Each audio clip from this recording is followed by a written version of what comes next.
warahmatullahi wabarakatuh. Perkenalkan, saya Ridho Marif, dosen Prodi Administrasi Bisnis Politeknik Negeri Madiun. Saya adalah DIS pada program Sertifikat Dosen tahun 2024. Pada video ini saya akan memperkenalkan mata kuliah yang saya ampu, yaitu mata kuliah Bank dan Lembaga Keuangan. Mata kuliah ini didesain untuk memberikan pengetahuan mengenai bank dan lembaga keuangan dengan topik-topik utama yang dibagi dua, yaitu kelompok pertama yaitu membahas tentang lembaga keuangan bank yang meliputi tugas dan fungsi bank, jenis-jenis bank, produk perbankan, sumber-sumber pendanaan bank, tugas dan fungsi bank di Indonesia. Yang kedua yaitu lembaga keuangan bukan bank yang meliputi pasar modal, pasar uang, pegadaian, koperasi, perusahaan asuransi, pegadaian, modal ventura, dan leasing. Adapun capaian pembelajaran mata kuliah CPMK pada mata kuliah Bank dan Lembaga Keuangan ini adalah mampu memahami konsep tentang bank dan lembaga keuangan secara menyeluruh, baik dari sejarahnya, dasar hukum, jenis-jenis bank dan lembaga keuangan, kegiatan operasional, serta produk yang disediakan oleh bank dan lembaga keuangan lainnya. Pembelajaran dilaksanakan dengan student center learning pada mata kuliah ini. Metode pembelajaran digunakan ialah case based learning, project based learning, dan lainnya. Case based learning, kasus yang dibahas adalah mahasiswa diberikan kasus untuk meningkatkan kemampuan analisis mengenai bank dan lembaga keuangan di setiap pertemuan. Yang kedua, mahasiswa diberikan kasus untuk mengatasi masalah yang dari contoh kasus yang diberikan sesuai dengan tema di setiap pertemuan. Mahasiswa dibagi menjadi beberapa kelompok untuk melaksanakan diskusi dan tanya jawab terkait dengan pokok bahasan bank dan lembaga keuangan lainnya. Adapun langkah-langkah pembelajaran ada dua, yaitu sinkronus dan asinkronus. Yaitu sinkronus, interaksi langsung dengan antara dosen dan mahasiswa dengan memanfaatkan LMS Yakat yang ada di Politeknik Negeri Madiun. Yang kedua, asinkronus, yaitu interaksi dan komunikasi secara tidak langsung antara dosen dan mahasiswa berupa mahasiswa membaca paper atau buku bacaan, buku ajar, jurnal ilmiah, dan lain sebagainya. Mahasiswa menonton video dosen mengajar, mahasiswa mendengar rekaman audio dosen mengajar atau bicara, mahasiswa menonton video materi pembelajaran melalui aplikasi YouTube dan sebagainya. Terus mengenai hasil pembelajaran diukur melalui instrumen, pertama portofolio, yang kedua adalah pengamatan dan tes.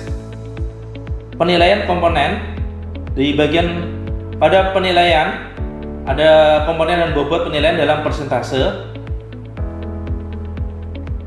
Pertama ada sikap 10%, keterampilan 20%, keterampilan khusus 20%, dan pengetahuan 50%. Penilaian menjadi hak prerogatif dosen dengan memperhatikan karakteristik mata kuliah, bobot CPL, dan sebagainya. Dan selanjutnya adalah strategi penilaian. Penilaian nanti ada tes, terdiri dari UTS dan UAS. Non-tes berupa tugas terstruktur dan presentasi. Berikut adalah video pembelajaran yang saya buat pada pertemuan macam-macam bank bersama dengan mahasiswa di kelas.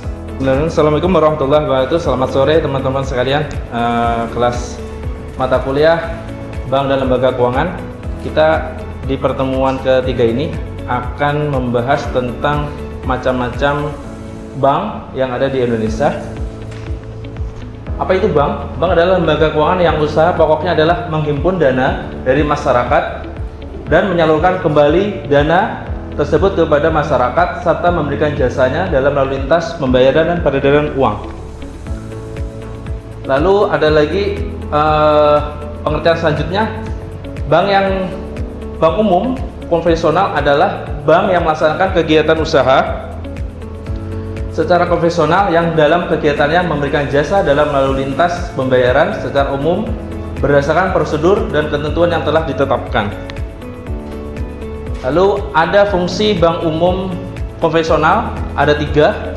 Yang pertama, menghimpun dana dari masyarakat, menyalurkan dana kepada masyarakat. Yang ketiga, mendukung kelancaran lalu lintas pembayaran. Lalu ada produk bank umum konvensional. Secara umum, bank konvensional atau bank lembaga keuangan bank itu 3 produknya ya. Pertama simpanan, saving. Yang kedua kredit atau penyaluran. Yang ketiga adalah jasa lain dari perbankan. Yang kalau di simpanan ada giro, ada deposito, ada tabungan. Di kredit ada kredit investasi, kredit perdagangan, kredit modal nanti. Nah, ini ada contoh-contoh bank umum konvensional yang sering kita ada di sekitar kita. Ada Bank Mandiri, Bank BRI, Bank BCA, Bank BNI, ada CIMB Niaga, Danamon, Panin, Bank Permata, Bank Internasional Indonesia, ada Bank BTN. Itu tadi contoh-contohnya. Lalu ada Bank Perkreditan Rakyat. Ada selanjutnya adalah macam-macam di Indonesia. Itu ada yang kedua, yaitu Bank Perkreditan Rakyat, atau sekarang di tahun 2024 ini ada aturan baru, ada perubahan nama menjadi Bank Perekonomian Rakyat. Kalau di bank syariahnya dulu Bank Pembiayaan Rakyat Syariah, sekarang berubah jadi Bank Perekonomian Rakyat Syariah. Baru di bulan Maret kemarin undang-undangnya disahkan. Pengertiannya adalah bank yang melaksanakan kegiatan usaha secara konvensional atau berdasarkan prinsip syariah. BPR melayani penggolongan pengusaha mikro, kecil, dan menengah. Lalu ada tujuan dan fungsi BPR.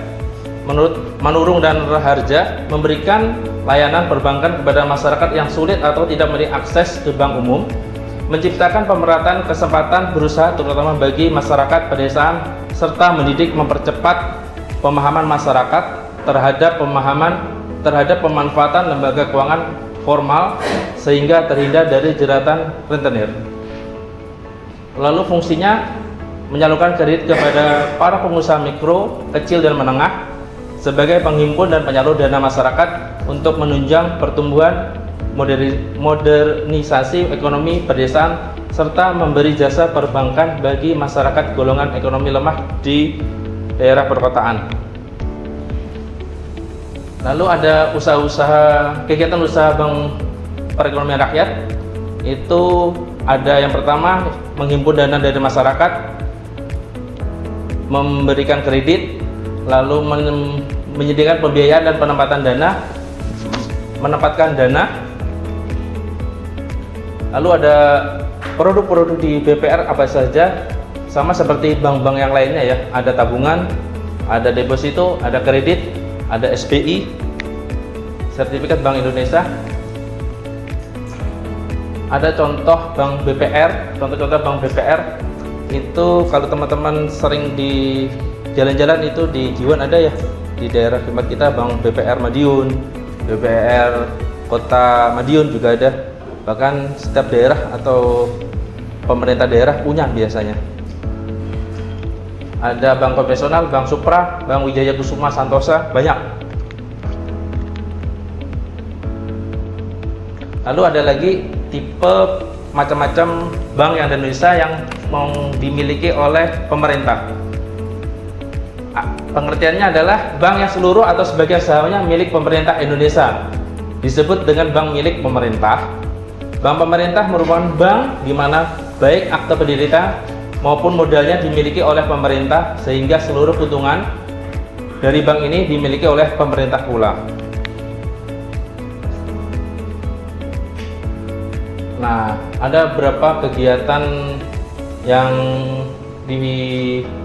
ada di bank milik pemerintah. Yang pertama ada menghimpun dana, yang kedua menyalurkan kredit, yang ketiga menerbitkan surat pengakuan utang, membeli, menjual, atau menjamin risiko sendiri maupun untuk kepentingan dan atas perintah nasabahnya. Yang kelima, memindahkan uang naik untuk kepentingan sendiri maupun kepentingan nasabah, menempatkan dana pada meminjam dana dari atau meminjam dana kepada bank lain, baik menggunakan surat, wesel, cek, dan sarana lainnya. Ada banyak kegiatannya, baik dari jasa simpanan, kredit, ataupun jasa lainnya. Nah, ini contoh-contoh bank yang dimiliki oleh pemerintah. Ada Mandiri, ada BNI, ada BRI, ada BTN. Ada lagi nggak yang teman-teman tahu? BCA, BSI, oh ya BSI boleh. Salah satu bank syariah terbesar di Indonesia, milik merger dari Bank Syariah Mandiri, Bank BRI juga. Nah, ini ada pemilik contoh-contoh bank milik pemerintah daerah: Bank Jatim, Bank Jateng, Bank BJB, Bank DIY, Bank Riau Kepri, sama Sulselbar. Banyak ya, hampir semua provinsi punya. Nah, ini salah satu produk layanan bank milik pemerintah. Ada produk tabungan Bank BRI, asuransi, produk investasi Bank BRI. Banyak. Ini juga salah satu produknya dari Bank BRI tadi. Salah satu bentuk produknya. Nah, ada lagi produk asuransi Bank Rakyat Indonesia. Biasanya ini dia dipakai oleh anak usahanya, yaitu asuransi Bank BRI itu ya, banyak ya. Asuransi BRI Life banyak. Anak usahanya ada salah satunya Bank BRI Life ya. Produk pinjaman Bank BRI banyak. Salah satunya ada KPR BRI, KKB BRI, Briguna, Mikro, bahkan PUR juga ada. Ini produk investasi dari Bank BRI, ada DPLK, ada reksadana, SBN retail atau obligasi. Nah, lalu ada selanjutnya milik bank, macam-macam bank di Indonesia yang berdasarkan milik swasta. Adalah bank yang sebagian besar sahamnya serta akta pendiriannya milik pihak swasta. Bank jenis swasta nasional ini seluruh atau sebagian besarnya dimiliki oleh swasta nasional, serta akta pendiriannya pun didirikan oleh swasta. Begitu pula pembagian keuntungannya untuk keuntungan swasta pula. Jadi dari punya swasta, keuntungan juga untuk swasta biasanya ya. Apa saja contohnya? Contohnya ada BCA, Bank Bumi Putra, CIMB Niaga, Bank Mega, Bank Danamon. Salah satu produk yang dimiliki bank swasta yaitu Bank BCA itu pertama simpanan BCA, e-banking, pinjaman BCA, clearing, inkaso, LC, letter of credit, kartu kredit, RDN BCA itu biasa digunakan untuk saham ya, untuk jual beli saham, investasi saham. Ada Sakuku, Klik BCA.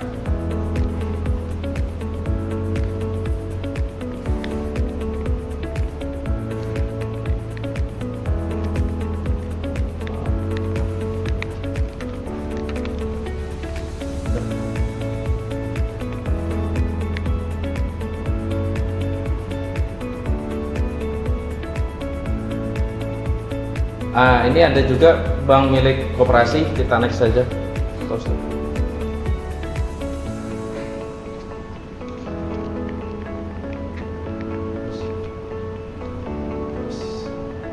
Bank koperasi sekarang sudah nggak ada ya.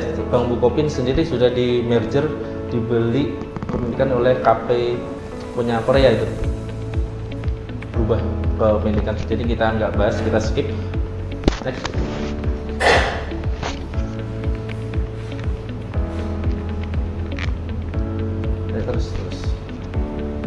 Terus. Nah, lalu ada macam-macam kepemilikan bank di Indonesia berdasarkan bank devisa dan non devisa. Apa itu bank devisa? Yaitu merupakan bank yang dapat melaksanakan transaksi ke luar negeri yang berhubungan dengan mata uang asing secara keseluruhan. Tugas-tugas bank devisa: 1. Menerima tabungan falas, mengirim dan menerima transfer dan inkaso falas. Yang ketiga, melakukan jual beli valuta asing atau dikenakan falas. Keempat, melayani pembukaan dan pembayaran LC. Contoh-contoh bank devisa di Indonesia ada Bank Antar Daerah, Bank Arta Geraha Internasional, Bank Agro Niaga, Bank Bukopin, Bank Niaga, Bank BNI Syariah sudah merger ke Bank BSI ya. Lalu Bank Pan Indonesia, Bank Muamalat Indonesia.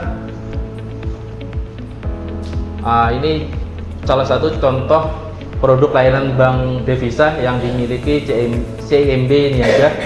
Ada tabungan, ada kredit tanpa agunan, KTA, reksadana, KPR, kredit kepemilikan rumah, layanan pelanggan. Terus ada lagi selanjutnya ada bank non devisa, merupakan bank yang belum mempunyai izin untuk melaksanakan sebagai bank devisa sehingga tidak dapat melakukan transaksi sebagaimana bank devisa. Syarat atau ketentuan yang ditetapkan oleh Bank Indonesia terkait bank devisa ataupun non devisa. Yang pertama, volume usaha bank telah mencapai standar yang telah ditetapkan oleh Bank Indonesia. Biasanya ada namanya buku 1, buku 2, buku 3 ya. Nah itu. Yang kedua, bank memiliki kemampuan dalam melakukan mobilisasi dana. Yang ketiga, tingkat kesehatan selama 24 bulan terakhir berturut-turut tergolong sehat. Yang keempat, bank telah melakukan persiapan untuk melaksanakan kegiatan sebagai bank umum devisa. Contoh bank non devisa di Indonesia ada Bank Ina Perdana, Bank Jasa Jakarta, Bank Kesejahteraan Ekonomi, Bank Sinar Harapan Bali, Bank Victoria Internasional. Ini layanan juga sama, garis besar sama, simpanan, kredit, dan jasa perbankan. Ada tabungan. Ini perbedaan antara bank devisa dan non devisa. Dari 100 dapat melakukan kegiatan luar negeri, itu di devisa. Kalau bank non devisa tidak dapat melakukan kegiatan luar negeri ya, target falas ataupun mengirim yang lainnya. Kegiatan transaksi bisa melakukan kegiatan ke luar negeri.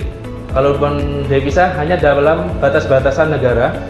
Yang ketiga tentang perbedaan struktur modal. Kalau di devisa dapat melakukan transaksi dengan mata uang asing. Bank non devisa tidak dapat melakukan transaksi dengan mata uang asing. Terus masuk. Ada bank syariah ya. Bank syariah di macam-macam di Indonesia ada bank syariah. Itu adalah bank yang mengarahkan dana dari masyarakat dan menyalurkan kembali dana-dana tersebut kepada masyarakat yang membutuhkan dalam bentuk pembiayaan tanpa berdasarkan prinsip riba atau berdasarkan prinsip syariah ya. Lanjut. Oke, lanjut. Ada berapa, jadi bank syariah sendiri itu ada berapa akad ya. Pertama akad wadiah atau prinsip titipan atau simpanan. Yang kedua biasanya dipakai dengan profit sharing atau bagi hasil. Yang ketiga ada prinsip murabahah. Lanjut masuk. Nah ini produk-produk bank syariah sama tadi, produk himpunan dana atau simpanan, penyaluran atau financing, dan service ya, sama semua akad yang akan membedakan antara bank syariah dan bank umum nanti. Terus masuk.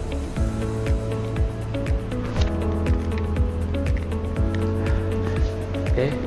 Tujuan bank syariah menyediakan lembaga keuangan perbankan sebagai sarana meningkatkan kualitas kehidupan sosial ekonomi. Yang selanjutnya membentuk masyarakat agar berpikir secara ekonomis dan berperilaku bisnis untuk meningkatkan kualitas hidupnya. Yang ketiga, meningkatkan partisipasi masyarakat banyak dalam bentuk pembangunan, dalam proses pembangunan. Yang keempat, berusaha dalam metode bagi hasil pada bank syariah dalam beroperasi, tumbuh dan berkembang melalui bank-bank dengan metode lain.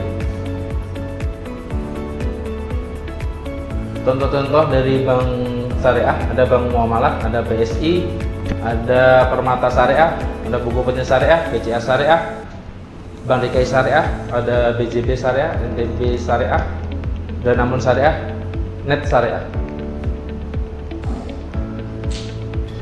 Oke, lanjut masuk. Oke, ini ada unit usaha syariah. Ada bank yang punya unit usaha syariah adalah unit kerja dari kantor bank pusat bank umum konvensional yang berfungsi sebagai kantor induk dari kantor atau unit yang melaksanakan kegiatan usaha berdasarkan prinsip syariah. Pembukaan prosedur untuk membuka unit usaha syariah. Yang pertama harus ada susunan organisasi kepengurusan, yang kedua modal kerja, ketiga keahlian di bidang perbankan syariah, keempat kelayakan usaha.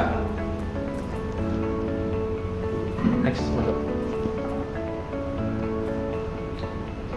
Ini salah satu contoh dari unit-unit usaha syariah. Ada Bank Danamon Syariah, Bank Danamon Indonesia, Bank Permata, Bank Maybank Indonesia, Bank CMB Niaga, Bank OCBC NISP, ada Sinarmas, ada Bank Tabungan Negara, ada Bank DKI. Oke. Sebenarnya bank merupakan lembaga keuangan yang usaha pokoknya yaitu menghimpun dana dari masyarakat dan menyalurkan kembali kepada masyarakat, serta memberikan jasanya dalam lalu lintas pembayaran dan peredaran uang. Macam-macam bank yang ada di Indonesia antara lain bank umum konvensional, bank perkreditan rakyat atau sekarang bank perekonomian rakyat, bank milik pemerintah, bank milik swasta, bank milik koperasi, bank devisa dan non devisa, bank syariah dan unit-unit usaha syariah. Masing-masing bank tersebut mempunyai produk dan layanan yang beragam. Oke, sekian. Kalau ada ingin ditanyakan atau kurang paham, silahkan ada yang ditanyakan teman-teman. Izin bertanya Pak, apa aja sih Pak perbedaan dari bank konvensional dan bank syariah? Ada lagi? Siapa Mas? Mas Nathan.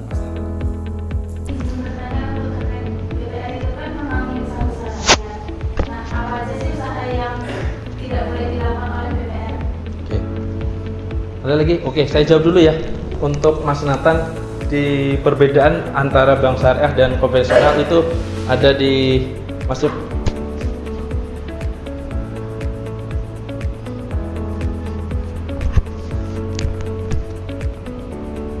Nah, ini ada beberapa perbedaan ya. Kalau kita lihat di bank syariah itu menyediakan produk yang halal yang dijamin oleh agama Islam atau sudah diverifikasi dari DSN, Dewan Syariah Nasional MUI ya. Biasanya itu produk-produknya setiap bank mesti ada fatwa dari DSN MUI. Yang kedua, perbedaan selanjutnya, kalau di bank konvensional itu tidak bebas dari nilai-nilai kehalalan ya. Yang kedua, di bank syariah sendiri memakai sistem bagi hasil yang didasarkan pada rasio bagi hasil dari pendapatan atau keuntungan yang diperoleh nasabah pembiayaan. Kalau di bank konvensional itu pakai sistem bunga ya. Terus besaran bagi hasil di bank syariah sendiri bisa berubah-ubah tergantung dari hasil usaha atau kinerja usaha. Kalau pakai akad mudharabah seperti itu.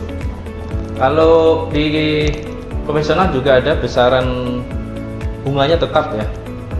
Terus pola kerjasama atau pola hubungan kerjasama dan akad, kalau di bank syariah pola hubungannya adalah kemitraan, musyarakah dan mudharabah. Ada penjual dan pembeli itu dengan akad murabah, salam dan istisna. Ada pola hubungan di syariah itu ada sewa menyewa atau ujroh. Ada debitur dan kreditur dalam pengertian equity holder atau qard. Lalu kalau di bank konvensional sendiri dia hubungannya adalah debitur dan kreditur. Terus selanjutnya di pengawasan sendiri bank syariah itu selain diawasi Bank Indonesia dan OJK, juga dia diawasi oleh DSN MUI ya, Dewan Syariah Nasional Majelis Ulama Indonesia. Kalau di bank konvensional sendiri dia tidak ada diawasi DSN, Dewan Syariah Nasional, Dewan Syariah Nasional Majelis Ulama Indonesia. Gitu Mas Anta. Ada lagi mau ditanyakan? Ada lagi teman-teman? Tadi Mbak siapa? Mbak Kasih. Kalau di dalam usaha-usaha apa yang tidak boleh dilakukan oleh bank perekonomian rakyat, itu yang pertama dia tidak bisa boleh mengeluarkan produk giro per orang, tidak bisa. Terus kedua, tidak bisa melakukan pembiayaan atau lalu lintas falas. Yang lainnya sekarang berkembang, jadi semua payment point kayak teman-teman misalnya ada OVO atau Shopee atau pembiayaan lainnya itu bisa di BPR sekarang ya. Cuma dia tidak bisa menyimpan tabungan dalam bentuk giro perseorangan. Yang kedua, dia tidak bisa melakukan falas lalu lintas luar negeri, itu tidak bisa, jadi lokal ya gitu. Terus terkait tentang nasabahnya, usahanya apa saja bisa ya, semuanya ya, terutama yang skalanya UMKM bisa itu di bank BPR syariah ataupun BPR biasa, seperti itu ya. Jadi intinya bank BPR itu semuanya bisa dilakukan, tapi dia tidak bisa melaksanakan giro produknya ya. Simpan pinjam juga ada, deposito juga ada, kredit apalagi juga ada, tapi dia tidak bisa menyimpan produk dengan giro. Yang kedua, tidak bisa bank BPR atau BPRS itu melakukan falas. Kecuali nanti ada regulasi baru, semakin besar banknya, maka statusnya juga akan berubah nanti kan. BPR itu bisa jadi bank buku 1, bank 2, buku 2, jadi boleh bisa. Oke, ada lagi? Kalau nggak ada, kita jumpa lagi mungkin periode selanjutnya. Assalamualaikum warahmatullahi wabarakatuh. Selamat sore teman-teman ya. Waalaikumsalam warahmatullahi wabarakatuh. Terima kasih Pak Rido. Sama-sama. Sekian unjuk kerja dari bagian pengajaran dari saya. Assalamualaikum warahmatullahi wabarakatuh.